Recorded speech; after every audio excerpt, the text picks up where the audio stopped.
This week on Gaming the Podcast, we are talking Returnal and asking whether or not its form and style as a roguelike has been properly communicated to players given its premium price point. We delve into its design and what that means players are getting themselves in for within what is priced as a AAA experience. As ever, you can follow us on Twitter. We are at Indie by Design. We are at Indie by Design on Twitter and on all other social media platforms. And you can also visit our website to check out the books that we've written on video games, their culture, their design, and their history. These include officially licensed works by Oddworld Inhabitants and Double Fine Productions, so do take a moment to check those out. Otherwise, that's all from me, and on with the show. I've been playing a lot of Returnal recently, and it's a game that I love it. I think it's excellent. I also hate it. It makes you work very hard, I think, to see the best of it. And I think for a lot of people, it makes you work too hard. And I can see how people can definitely be put off by it. I love it despite those things. I enjoy it enough that I can overcome those spikes of irritation, and they're on a couple of different fronts for me because some of them are purely mechanical. There's been issues surrounding patches and crashes and the update system, and the fact that you can't save and quit the game, you have to put it into rest mode. All of these very mechanical elements around the game have meant that it's immediately less accessible than a lot of other games, and even that in itself could be enough to put people off. But on a more design focused level, there's also just the pacing of it, the unlock and the kind of the feedback cycle of it, all of which means that you probably need to play the game for a long time before you start seeing any real progress. And you might die many times having effectively achieved, certainly in-game, effectively achieved nothing. You haven't unlocked anything new, you haven't found any new areas, and that can be, I can absolutely understand how that is a brick wall for some people that they're just going to run into, and maybe once and be confused, and maybe twice and get frustrated and just be like, I'm done with this. But despite all that, I can already see it's going to be a game that I put in a lot of hours in over the long term. Maybe not quite to Hades 400 hours level, but it's going to be a long-term game for me.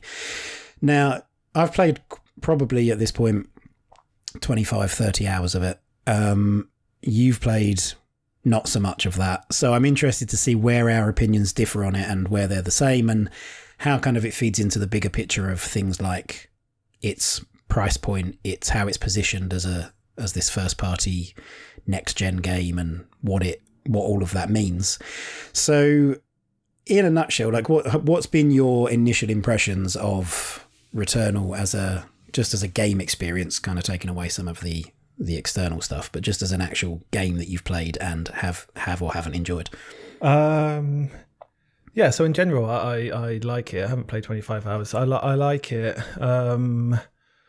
It's really tight. So, like the shooting, like you expect it from a Housemarque game. Like the shooting is excellent. The variety of weapons is excellent. The jumping, the dash, the swords, the exploration, the sort of weird level quirks that kind of reveal themselves over time, like the ways you get to like secret areas and stuff like that is well made, well designed. And it's got that layering up effect where you can play through the same sort of sequences many times, but kind of still, up until a point, keep finding new stuff.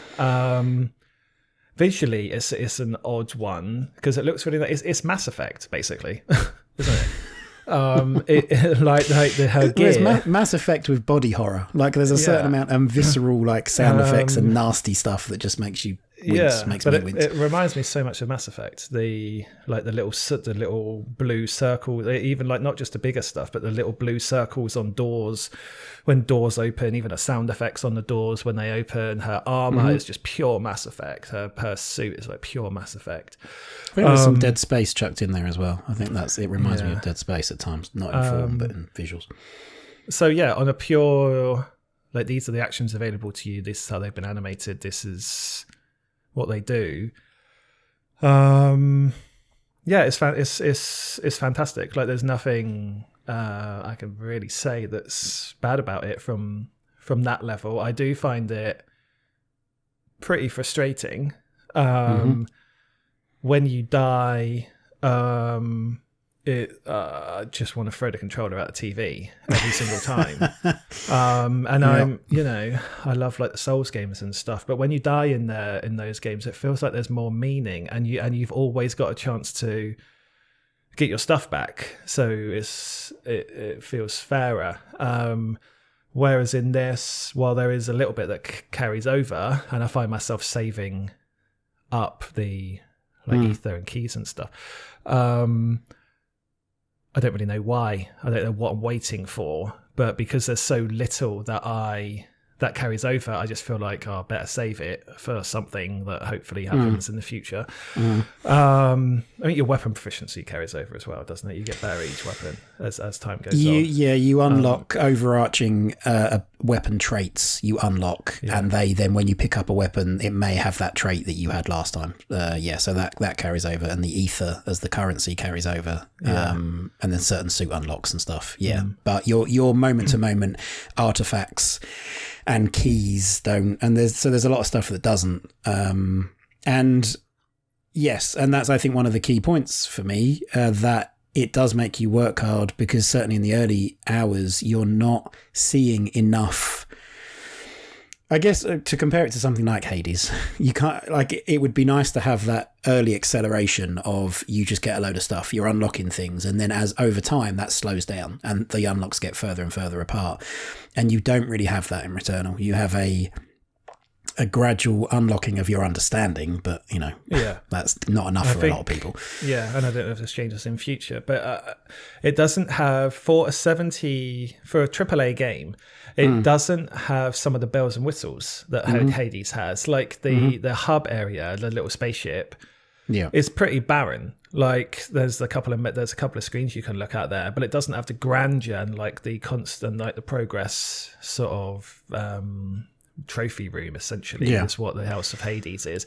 It doesn't have that, like, I think that's one of the things that's frustrating about dying in Returnal, isn't that like, oh, I cocked it up and now I've died. It's like, okay, fine, you died, you weren't good enough on that bit, or you didn't plan it properly, or rushed it, or whatever. But there's no ceremony. Like when you die and start again, it's just die and then wake up in front of that same door and that same damp underground cave area, the ruins. So it doesn't feel like a spectacle. Like death isn't a spectacle in it. It's just like a sort of just a blunt erasing of everything that's just happened. Yeah, and I remember when we talked, one of the times we talked about Hades, talking about how dying in Hades, the sting was taken out of that somewhat by the whole House of Hades construct, that there would always be some inhabitants of it. Exactly. There'd always be something new to unlock. There'd always be something new, a new dialogue option. Perhaps you've unlocked a new weapon. There's, you've earned currency of various forms that you can then spend on, cosmetic stuff if you want to, or things that actually change the functional form of the dungeon that you're about to go into. And this absolutely doesn't have that. I would say, depending on how how much you're willing to how much you're willing to buy into the whole construct of the game, that is very much by design, that you are isolated, you're on your own, and it is like the repetitiveness of it, because that's what it can often feel like, it just feels repetitive, is intended to tie into some of the psychological stuff that happens as you progress. I've seen a couple of bits of and you find your previous corpses that are often accompanied by an audio log. And so you unlock stuff through that way, and probably the equivalent of the House of Hades hub area is probably the house the 20th century house that is randomly on this alien planet in somehow. The walking simulator part of Returnal. The walking simulator part, and the slight PT sort of horror. It's not to that extent by any means, but it's more like Gone Home to me. It's like that sort of. Right, sure. There's some stuff in there that's like a little bit uncomfortable, or can be, depending on how far through you are. That's probably the equivalent of that, but you're not starting there, and you're also only seeing more of that every few runs, because you need to do certain things in the story to unlock that as well. So it is, and even in its very form of every run, is a lot longer, or potentially a lot longer, than Hades is. Like Hades from start to finish, in the strictest sense of from where you start to then beating Hades at the end of that run, is maybe when you start out, maybe an hour, and then you get that down to, well, I was getting it down to about 20 minutes. On Returnal, it's easily, I think my runs are averaging sort of 2 to 3 hours to get to World 4, and then you die, and if you haven't beaten the next boss to unlock the next Metroid-esque piece of equipment that then allows you to go back to previously visited areas and unlock new stuff, then you're not carrying a great deal over. And it's hard to, on Hades, it's like you die, you restart, or that's what I would do, die and then restart, or complete it and restart straight away another run. Returnal's a lot more, I die and then there's a big deep breath and a sigh and do I have the energy right now to go through that again? It's more of a So you need more of a run up. So what's the carrot on the stick then to simply progress further each time? Well, for me, it's been the feel of the actual shooting, like you mentioned, the gameplay itself. There's a element of perfection that once I got over the initial just surviving. World 1 or Biome 1 now becomes how much do I want to engage in this biome to level my character up before I move on to the next area? And there's a perfection element of building up your adrenaline as quickly as possible, even to the point of building up to 5, and then if you get hit in the first couple of areas, it's like, shall I just restart the run? That starts to come into it much more than it ever did for me early on. Early on, I was just exploring those systems and understanding how they worked, and now it's like, well, I want a certain amount of adrenaline in order to get a certain amount of resources, because that gets boosted and proficiency gets boosted as your adrenaline goes up. And so those more gamey or mechanical decisions come into it to then push me further into the game to unlock both narrative stuff, because there is some of that, if not anywhere near as much as Hades, and also there is still areas that I go to that I'm not equipped to deal with because I don't have the item. I don't have, at a certain point after I think the second boss, you get a grappling hook, for example, and then you can start grappling around certain points that are fixed with lights that you can then grapple up to, like Monster Hunter. Yeah. I mean, it sounds, I think, it's that mechanical aspect, and I guess it's par for the course with a Housemarque game, I suppose. But that mechanical aspect of, I'm 5% into my current maximum score, my current maximum length of run. But I'm already 20% off of my peak performance. So I might as well just quit and start again. And because you don't have many elements that carry over from run to run to run, there's not as much reward simply as something like Hades or whatever, other roguelikes. There's not as much reward or incentive, I guess, in simply playing through just to explore, simply to see what's there, simply to see what you might potentially experience that you haven't seen before or haven't done before, and or take some of that onto your next run. It does come across to me as much more of a high score affair, essentially, but without the high score element. It's just like your perfection, your high score is your distance. I think it itches, or scratches rather, the same itch as Hades does, but that not all other roguelikes or lights do, which there's definitely that high roll element. There's like that gambling feeling. There's that roll the dice. What am I going to get this time? What artifacts am I going to unlock? Oh, that one works really well with that one that comes up randomly. So, that means I can, that it's it's not, they're not necessarily decisions that are being made, but it's points of interest or points of thought that come up with, okay, well, now I've unlocked X artifact. That means I'm really looking for this other thing, or I really want the thing that powers up my blade so I can get through this type of barrier because I've noticed that there's 2 of them in this biome. So it's very, I guess that is mechanical. It's very mechanical in the way it fits together, but that it's presented slightly differently each time. And that, I mean, I know that that's been a sticking point for some people because it's different each time, but not wildly. Like you do get to know each room layout, and the exit and entrance might be in different places, but you get to know each room quite well as you replay particularly the first biome, for example. But that is, again, part of it for me, that it's, you have the choice of whether you're going to interact with certain things. Am I just going to dash through this room, assuming it's not in lockdown? Or am I going to take some time to farm these resources? Am I going to go into this containment field area that you have to break a lock on a door to get into it, knowing that this is going to give me some high rewards, but yeah, I'm like, where am I at the moment? How's my health? How's my adrenaline? So it's those bits that I like, that it makes me think about stuff. Although as much as I'm kind of on autopilot, I'm like, I run around a hell of a lot more. I sprint a lot more in that first biome than I ever did originally. I was walking around like, taking my time very methodically, first of all. But then that leads into other things, reminds me a bit of the Souls games, where if you're rushing, you will absolutely die to some really stupid thing. You might even run through an exit into the next area and fall down a hole not a hole, but a crevasse, because you aren't paying enough attention. Or there's particular enemies that cause particular problems because you're trying to just get through them, and yeah, they'll sort of exploit that rushing, more haste, less speed kind of thing. They'll exploit you just rushing through something. And so despite the fact that the rewards aren't very frequent in terms of what you carry over from one run to the next, I'm still in a little mini loop of constant decision making, and that is its own reward for me on occasion. Quite often it's, this enemy comes up, I'm definitely going to get hit, he's definitely going to take away my adrenaline. Oh, actually, I got through it and dealt with it in a certain way, and and that feels good. There's like a little endorphin thing.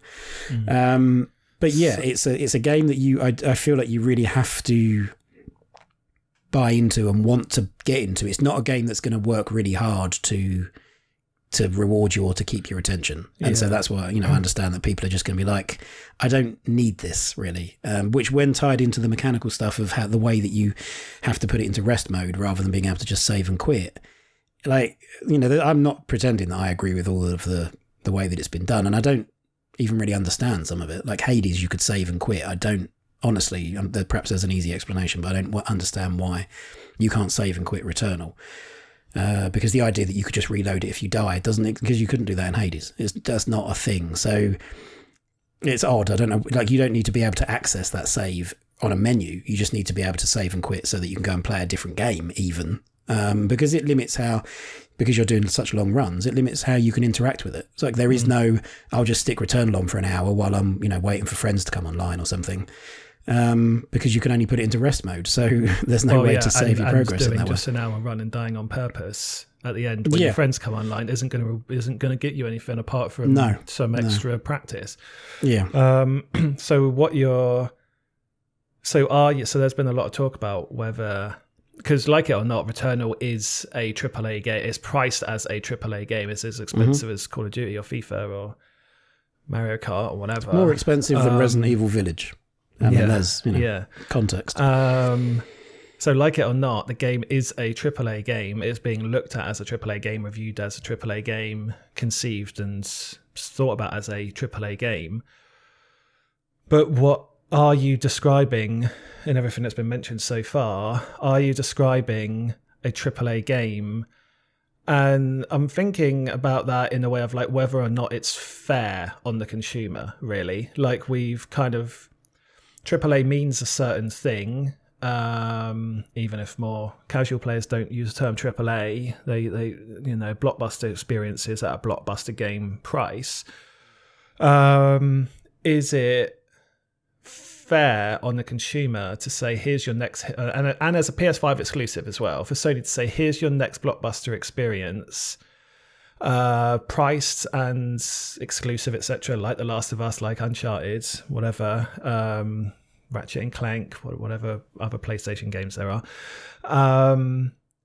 and here you go, and you start playing it, and it's a game that you can't save, you can barely progress for 20 hours, you are not really sure what all of these different things are doing in the game because it doesn't tell you much. It's kind of a trial and error and sort of piece up as you go. Is it, I hate to use the word acceptable, but is it has it been fairly communicated as a AAA game as to what people are getting in for here? Because it's not like an Uncharted or typical AAA games, or even FIFA or Call of Duty. Even if you're just playing those online, you still know what you're getting. Where you can just start playing it, and it's like in X amount of time you can finish it, move on to the next game, or you know that you're good for the next year of just playing FIFA or Call of Duty online with your mates or randoms or whatever. Returnal is very much a hardcore. It embodies an essence that is very much on the more hardcore end of smaller developers or indie game creators making games for people like them, basically, other hardcore players. Because it's more hard. I say it's more hardcore. Returnal is more hardcore than like Bloodborne is or Demon Souls. It's way more punishing than those, just because again because of the constant restarting from the start and losing everything that you've gained pretty much. It's certainly more willing to leave you with nothing, far more than Bloodborne or Souls games do. In the nature of their progression, they are still games that you move through, that you move towards an end point that you can finish, in maybe, not a weekend perhaps, or maybe, but I guess, a week or whatever. I wonder if the question is it fair that this is a AAA game? Is it fair it's positioned in that way? Or is the question kind of defunct and actually this sort of fabled casual gamer that only plays Candy Crush and FIFA doesn't actually really exist in the same way anymore, and actually the consumer space for video games is actually now at the right point where something like this can be a AAA game, or is it not there yet? It's a big question. It's a big subject. I think so. To talk on that last point, I think definitely there is this notion of the player that needs a tutorial, to the extent that we see tutorials. Take Cyberpunk as a relatively recent example, where you're being taught how to shoot your gun and how to take cover and and if somebody's shooting at you, stand behind something. The notion of the player that needs that kind of tutorial, I think, is far less common than it used to be, to the point that I don't know who those tutorials are for, really. Like the idea that I'm playing my first game and it's Cyberpunk and I've never played. What button do I press? Or what button do I think I press to shoot my gun? It's. Yeah, I guess the thing on that is, I suppose, every giant game like Cyberpunk, and Cyberpunk, for all its problems, still sold millions and millions and millions of copies. Every game that's selling that many copies will be someone's first game. Sure. Yeah. It's maybe it's the form in which it's like, well, I don't want to engage in this, or I've started this and I want to just quit out of it because it's not I don't need to do this. It's not a thing that I don't need to be taught how to press to fire a gun. So perhaps, and sure, the more something sells, the more likely it is that you're going to hit those people that have never played a game before. Returnal, I think it is a question of education. I think, as in potentially us educating ourselves. I don't know. I don't think I'm particularly comfortable with the idea that because something is X, it means that it should be kind of priced as such. I mean, of course, there are external factors that might mean that it had to have that price point because of the resources that went into it and all the rest of it. It's like, well, this is what this represents. There's that, but that's separate to the actual game itself. Yeah, I just one thing. I think there's maybe this is a bit cynical, but there could also be a cynicism element here from Sony as well, saying that, well, there are no PS5 exclusives and haven't been since launch, really. So we can get away with pricing this as a mega exclusive giant, charge whatever we want for a game. And then I think it's on the publisher side more than the developer side, really, where the questions are asked. Because even if Housemarque weren't producing it in that way, Sony pushing it like that way does then set up a kind of an essence and a vibe around the game, which is, this is like those other giant big budget made for everyone Sony exclusives that Sony have pushed in this way before. Ghost of Tsushima, all of these games they are hardcore eventually, but they have an incredibly gentle run up, learning process. Yeah. Well, I mean, there is a question of ability So I know that you, for example, so you hadn't played the game for as long as I had when you beat the first boss. I did it probably later that same day that you did, but I'd already been playing the game for a few days, prior to you playing it. So there is an ability thing that comes into this, which isn't. And I've also, on like the Souls games, I've got stuck on certain bosses. I don't remember now, but I remember, back in the day playing the original Demon Souls and the original Dark Souls and being stuck and having to do those bosses time and time again. Weeks later. And that's like, I feel like perhaps the same questions could have been asked around that, and probably were in terms of difficulty. Certainly the conversation about difficulty came up. And that's an interesting thing because the Souls games have had this enduring reputation for being difficult. And when you go and play them now, it's well, are they, or are they just more difficult than what we're used to? They don't cater to, or they don't pander to. But even by comparison to Returnal, they do, or there is at least that through line that's exactly. I think that's a thing, because the question is somewhat about difficulty, but it's slightly removed from difficulty because it's difficulty of progression in Returnal, I think, rather than just difficulty of this next enemy that's in front of you. Because each individual enemy in a Souls game is tougher than each individual enemy in Returnal is. Yeah. But the difficulty in Returnal is the progression, but I think specifically on its form factor, the roguelike form factor of restarting you every single time. Yeah. I think that's the point where I think that's where some of the maybe surprise from some players who are not that kind of au fait with this genre, and now it's being priced and positioned as a AAA game. It's like, well, what the hell is happening? Yeah, and I think some of that could be lessened. The impact of that could be lessened if you could do something like save and quit. It sounds like such a basic thing, but when you're having to commit so much, not just in terms of attention and concentration to any one session, but just in terms of logistics and time, and do I have the time to play this now? If I'm sharing a house and multiple people use the PlayStation, can I do this? Can I tie this thing up? So it's like that, it plays a part. And if you could save and quit, then some of that goes away because you just don't have those spiky bits of resistance that you have to consider when you think, am I going to sit down and play Returnal? I think the thing there's an in-game communication problem, perhaps, and I didn't think of it as a problem previously. I just thought, well, they've chosen to go in that direction. But it's exemplified for me by the fact that until recently, in biomes 1 and 4, where you get access to your ship, you could sleep in your ship repeatedly to heal yourself up to full health.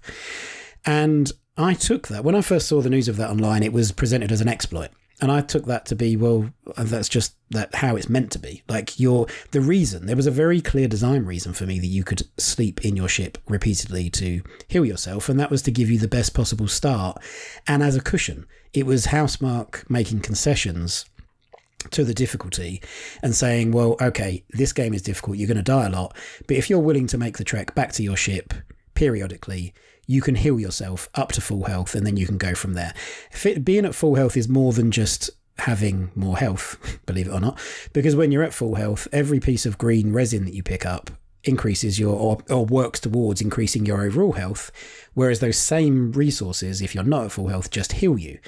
So there's a little bit of a death spiral thing going on, and also you do well, you get rewarded, you do better, you get rewarded more, and that facilitates you performing better. So I took the being able to sleep at any point as a concession, and then it got patched out, and then I was surprised by it. I thought, well, so it actually was an exploit. Either it wasn't intended in the first place, which I find it hard to believe that they didn't know that you could do that, or on balance they looked at how that was being used from player data and decided that that's not in the spirit of the game, they're going to remove it, which is odd because it feels like it punishes the very people who are going to have the biggest trouble loving Returnal, because you're saying, no, you can't heal. Yeah, and it was only in those 2 biomes. It was literally 1 and 4. So it's not even like every time. No, but it makes the game even more hardcore, which is going to, as you say, move it further away from some of those people who have bought it as, yes, the next big PS5 exclusive has come out. I'm going to buy every PS5 exclusive like I did for every PS4 one. And, they hit every single time or whatever. And now they're playing this game that's just super hard, but they've found upon this exploit. Being bewildered. And now the exploit 2 days after they started playing it. Now the first update to the game, and so they've made it even harder for me. Because at the very point where you need people to be on board. It's the fact that it was in the first biome that's why it seems like such a deliberate decision. It is odd to me because the people that don't need that won't use it. And I didn't know that was a thing. I didn't know that was a thing until after it got patched out.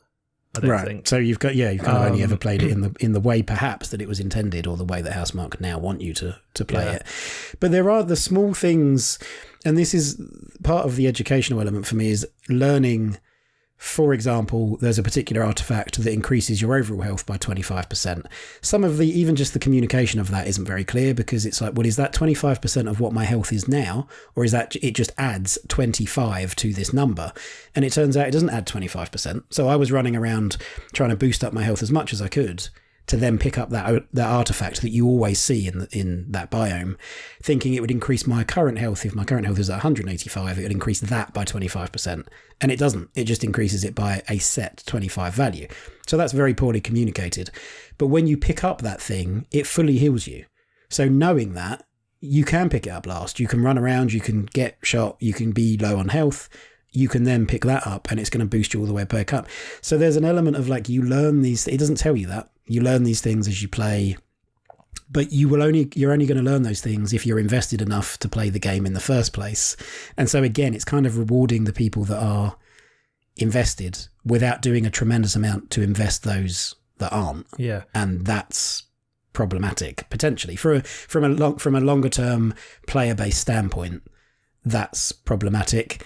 But then how much does that matter when it's not a multiplayer game? Well, I can imagine a lot of people have bounced off the game phenomenally quickly. Absolutely. I imagine there's a lot of people who played it for 1 hour or 2 hours or less and have never played it again and intend never to play it again. Mm-hmm. And it leaves a bad taste in the mouth, because you've spent, as you say, 70 quid or something, and it's and so I don't love the idea that like price of a game should determine what genre it is or how difficult it should be or what form it takes, but I do understand that there is a communication problem, and I do have sympathy with people who have bought it at this high price, the high price determining that it's going to be a certain sort of spectacle, polished AAA.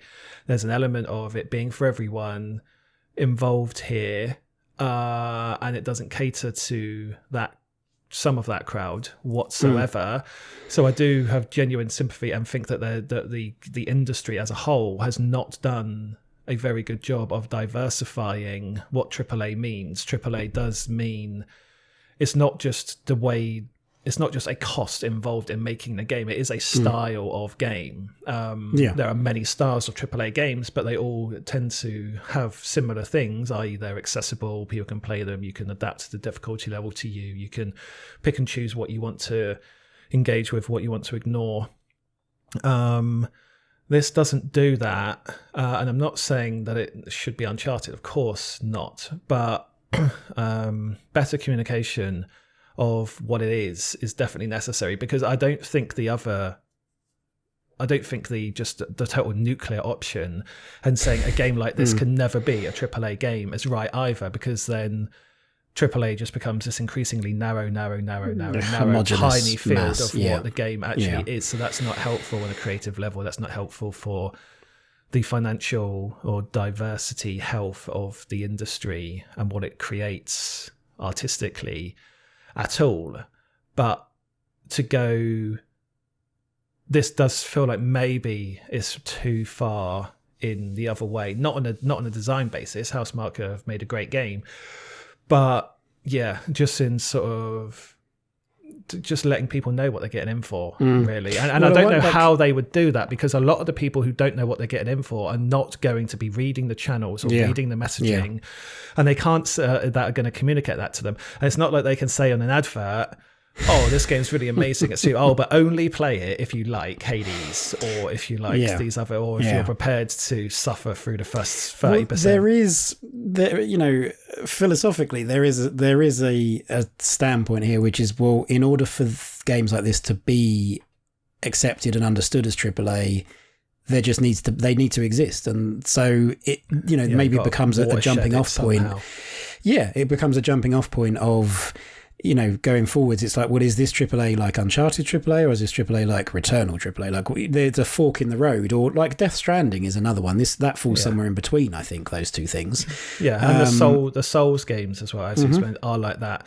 I still think, again, they inhibit many more common systems, the upgrading system and the experience point system, the Souls or the Echoes or whatever, are more in line with what you'd normally expect, and it still has the pretty traditional progression systems for all its differences in progression. It's still largely RPG traditional.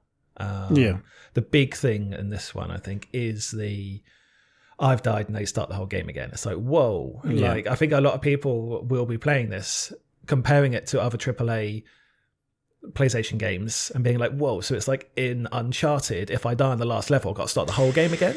Yeah, and I think that could be, there could be by default, perhaps there's more in-game messaging around that, which you can then switch off if you don't want to see that. That when you die, there is some level of reassurance of this is what that means, and this is the stuff that you're going to take forward, and like almost like setting up you are meant to die in this game. You are going to, and you are meant to, and that's part of the game. That's part of the story. Even the narrative is that's tied very, very directly into the narrative of the constant cycle of dying and what that means for that character to come across her own corpses. There is definitely, and they are, to be clear, they're not your own. It's not like a Souls thing where you go back to the place that you died. They are placed corpses at certain narratively pertinent points to unlock more of the story. So I think, more communication could definitely be beneficial. I mean, and it would help everybody. In natural language as well, not roguelike jargon. Yeah, it doesn't need to be in absolutely. It doesn't need to be in like the in-game stuff. Just put the message on outside of the game, effectively. It's like, here's a message to you, the player, to understand this thing. But having said all of that, as somebody that is invested and enjoying it, I know that I can absolutely... there's been a couple of things, the game has crashed, which is maddening when that happens, because there is no way to get it back. It's gone. There's no load point. You have no other choice but to restart. So that's, an outside sort of external mechanical issue. But even internally, there's been points where I've died and been super frustrated. But there's also, that carries with it, for me, it imbues what you're doing or what I'm doing with a weight, which means when I got to the second world boss and beat that boss first time, I was like fist pumping, like, my heart was going 10 to the dozen. And it was genuinely like a rush to beat that first time and then be like, yes, because I understood that if I died, I was going all the way back to the beginning of the game. And once you beat the bosses, you do open up the option to fast travel to other biomes. So there is a kind of a concession in that sense that you can skip straight from World 1 to, say, World 3. But in doing that, there's gameplay decisions you have to make along the way, because then you're not as leveled up as you would have been when you get to that point. So it's like the roguelike element of, again, something like Hades, but really stretched really far out, elongated to the point where everything is taking a lot longer from each session to your unlocks. And I mean, it behooves players to know that before they go in. I've got friends who have said, like, Returnal was an amazing game. I'm not sure if it's for you if what you want to do is see the beginning, middle and end of the game over the course of 2 weeks and be done with it. It's not really that sort of experience. And for whatever reason, it's just, that's one of those things that I found over the last 8-9 months with Hades, and now this really is, and Hitman as well. I seem to, there's definitely a pattern for me at the moment of games that you are expected to replay, or you get stuff out of replaying that I'm really enjoying more than the sort of the more directly focused narrative of just progressing through a story. But yes, is it for everybody? Absolutely not. And hopefully the more it gets talked about, the more people will understand what it is before they go into it, and we'll have more happy Returnal players than really irritated and annoyed Returnal players. Yeah, well, I mean, hopefully it survives, because I don't know what its sales numbers are like, haven't looked that up, but hopefully it survives to the point where enough people are still playing it, where it can be kind of like the base for a foundation for more stuff, more expansions, more concepts to be added to it a lot, because it does feel like it's a systems heavy game already, but it does feel like the more like you can learn and master the systems and memorize them pretty quickly, so it does sort of open it up to constant expansion on a game design level beyond just, and now here's a new, a biome, like here's the new aesthetic to this place or whatever. Yeah, it would. Yeah, and absolutely. Hopefully, as you say, hopefully it does as well, because it would be a shame if, like, for Housemarque particularly, because we've been following them for a while and played their games on stream and stuff. But yeah, it would be a shame for Returnal's legacy to be a failed experiment rather than a jumping off point for other things. Thank you for listening. Have you played Returnal? What do you think about the way its form and design has been communicated and how that impacts its positioning as a AAA game? Come and get involved in the discussion. We are at Indie by Design on Twitter and on all other social media platforms. And whilst you're on our Twitter, you'll also find a link to our Discord and our website, so do take a moment to check those out too. And if you like the show and you want it to reach more people, then please do take a second to leave us a 5-star review on iTunes, as it really, really, really does help us reach more people and help us become more visible. Otherwise, all the best and stay safe.